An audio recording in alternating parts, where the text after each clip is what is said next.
प्रभु यीशु मसीह के मधुर और सामर्थ्य नाम में आपको जय मसीह की। डेली बाइबल संदेश में आपका हार्दिक स्वागत है। आज 20 अप्रैल है और परमेश्वर को धन्यवाद कि उसने हमें फिर से एक नया दिन दिया है, एक नया सवेरा दिया है, ताकि हम अपने जीवन के चाल चलन, सोच विचार और आचरण के द्वारा उस परमेश्वर को महिमा दें जिसने हमें ये आज की जिंदगी दी है। आज के मनन के लिए हम भजन संहिता की किताब 18 अध्याय और उसकी 46 आयत को पढ़ेंगे।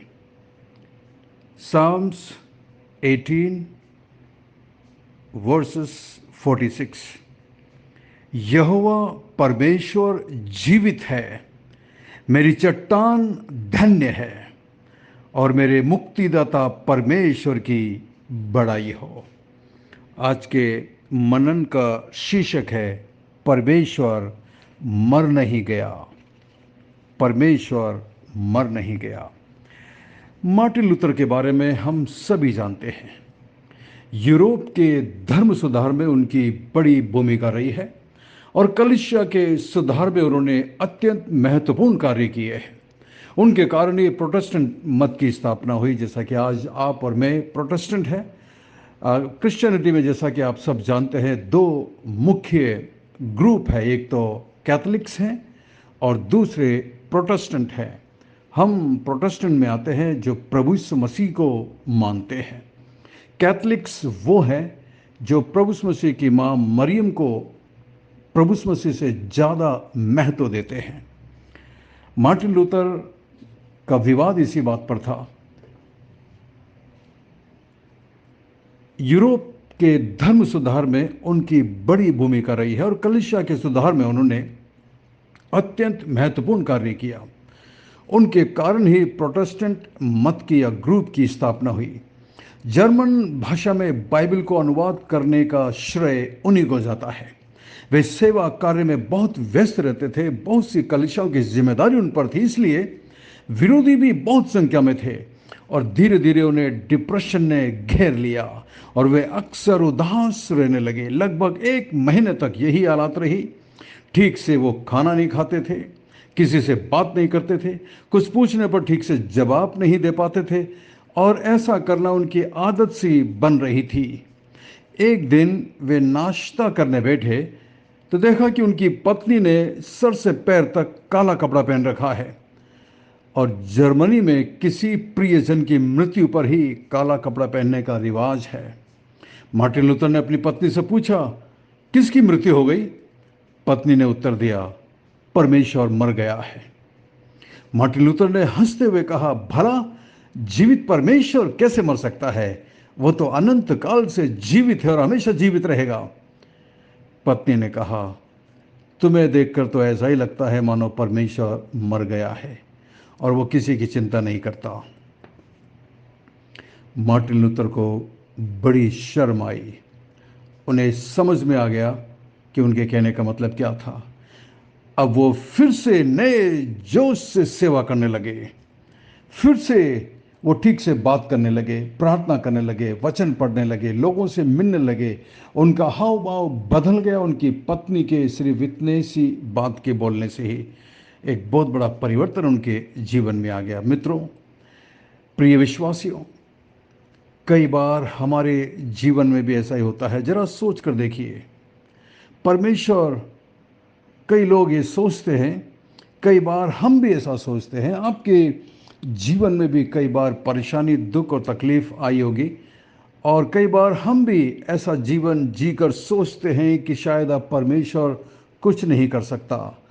अब तो हमारा नाश होना तय है, अब तो हमारी बर्बादी तय है, अब हमें कौन बचाएगा, अब हमारी रक्षा कौन करेगा? सारे दरवाजे बंद हो गए और कई बार हम निराश हो जाते हैं, दुखी हो जाते हैं। और कई बार जब अन्य जाति लोग हमें देखते हैं तो उन्हें ताज्जुब होता है कि ये लोग जो बड़े जोश के साथ प्रचार करते थे कि इनका मसीहा जिंदा है, इनका परमेश्वर जीवित है, प्रार्थना को सुनने वाला परमेश्वर है, अब इनकी हालात देखिए कैसी है।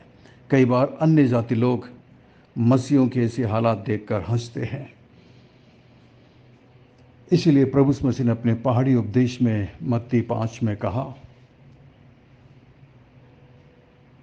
तुम्हारा प्रकाश मनुष्यों के सामने ऐसा चमके कि लोग तुम्हारे भले कामों को देखकर तुम्हारे पिता की जो स्वर्ग में है उसकी महिमा करें। प्रभु यीशु मसीह की इन बातों में बहुत बड़ा अर्थ छुपा हुआ है। आपका जीवन ऐसा होना चाहिए। कई लोग जो अपने आप को क्रिश्चियन कहते हैं, मसीह कहते हैं, अनाज्ञाकारिता में जीवन जीते हैं, बाइबल नहीं पढ़ते, प्रार्थना नहीं करते, चर्च नहीं जाते, दूसरों को प्रभु के बारे में नहीं बताते और पाप में जीवन जीते हैं, बुराई में जीवन जीते हैं, अनैतिकता में जीवन जीते हैं। और इसी से कई बार लोग हमारे परमेश्वर को ठट्टों में उड़ाते हैं, वो हमारे परमेश्वर को नीचा देखते हैं। इसलिए प्रभु यीशु मसीह ने कहा, तुम्हारा प्रकाश, यानी कि आपका जीवन, मेरा जीवन ऐसा होना चाहिए कि लोग हमारे कामों को देखकर हमारे पिता की महिमा करें। इसी प्रकार वचन कहता है, अपनी सारी चिंता उस पर डाल दो क्योंकि उसको तुम्हारा ध्यान है।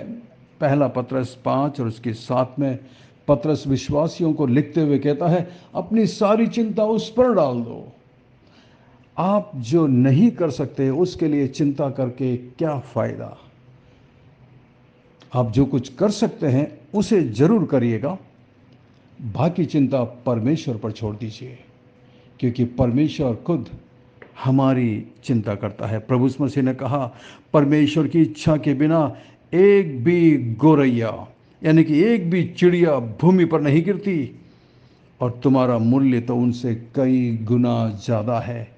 क्या आपकी कीमत एक चिड़िया से ज़्यादा नहीं है? एक गौरैया से ज़्यादा नहीं है? जरूर। अरे आपके लिए तो प्रभु यीशु मसीह ने क्रूस पर अपनी जान दे दी। उसने आपको अपना बेटा और बेटी बनाया है। वो हमारा पिता है, हम उसके बच्चे, उसकी संतान हैं। क्या उसे हमारी चिंता नहीं होगी? जरूर, वो हमारी चिंता करता है। मत्ती 10 और उसके 29 में जरूर पढ़िएगा। किसी ने बहुत अच्छा कहा है, हम प्रार्थना में इतवार को कहते हैं, हे हमारे पिता, लेकिन पूरे सप्ताह हम अनाथों की तरह व्यवहार करते हैं। ऐसा मत करिए प्रियो। हम ये प्रार्थना करते हैं, हे हमारे पिता तू जो स्वर्ग में है, लेकिन प्रार्थना कर कर उठकर जब हम चलने लगते हैं तो हम अनाथों की तरह व्यवहार करते हैं, जैसा कि हमारा संसार में कोई नहीं है। ऐसा मत करिएगा। आइए ऐसा जीवन जिए जिससे लोगों को लगे कि इनका जीवित परमेश्वर जिंदा है और ये लोग जीवित परमेश्वर की संतान हैं।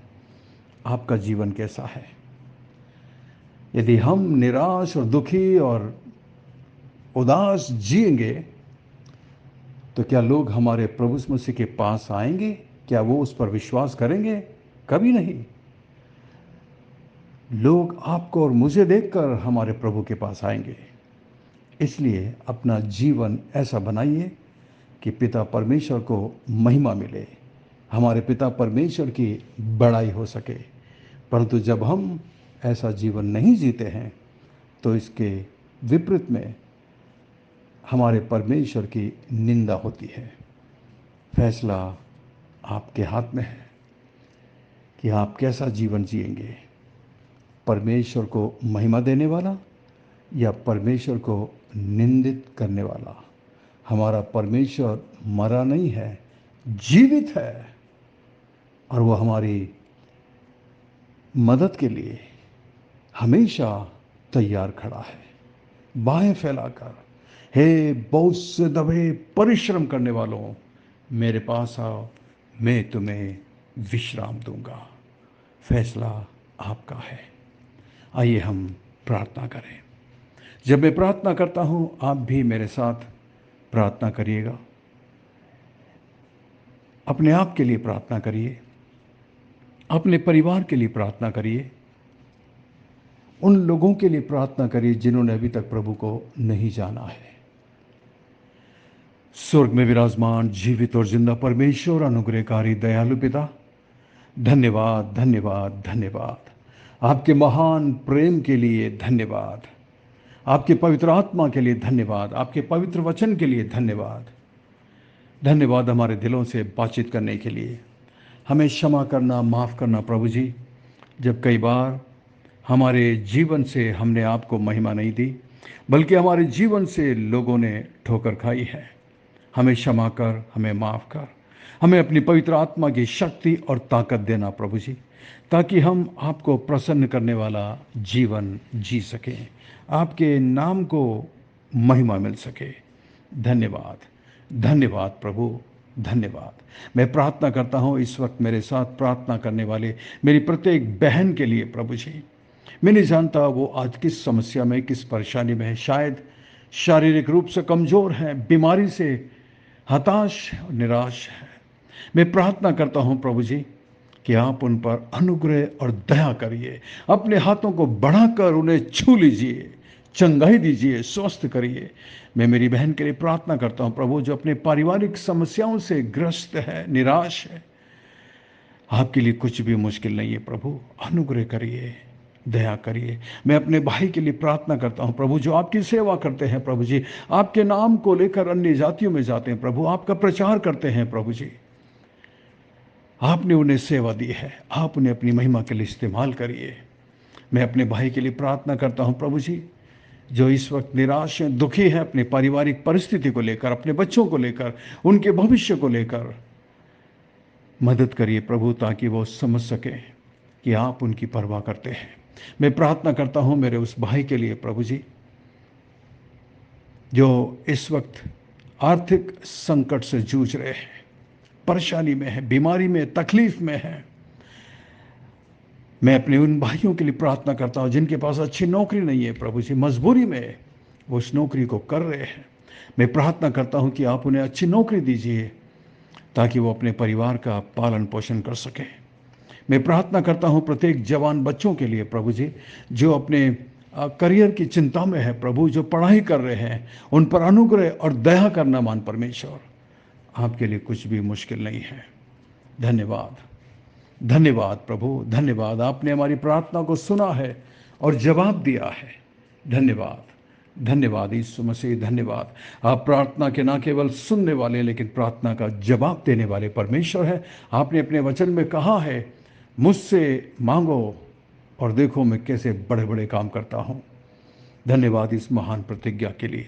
धन्यवाद हमारी विनती प्रार्थना को सुनकर जवाब देने के लिए। धन्यवाद। सब कुछ यीशु मसीह के मीठे महापवित्र नाम से मांगते हैं। आमीन, आमीन, आमीन। बहुत बहुत धन्यवाद हमारे साथ बने रहने के लिए। धन्यवाद हमारे साथ प्रार्थना करने के लिए। आशा करता हूँ आज के इस छोटे से डिवोशन के द्वारा परमेश्वर ने आपके दिलों से बातचीत की है। यदि आप आशीषित हुए हैं तो हमें ज़रूर लिखकर बताइएगा। कोई भी संदेह या सवाल है, प्रार्थना के लिए कोई निवेदन है, तो हमें ज़रूर बताइएगा, हम आपके लिए प्रार्थना करेंगे। यदि आप आशीषित हुए हैं आज के वचन से, तो आप इस वचन को अपने दूसरे मसीह दोस्त भाई बहनों के साथ ज़रूर शेयर करिएगा, ताकि वो भी आशीष पा सके।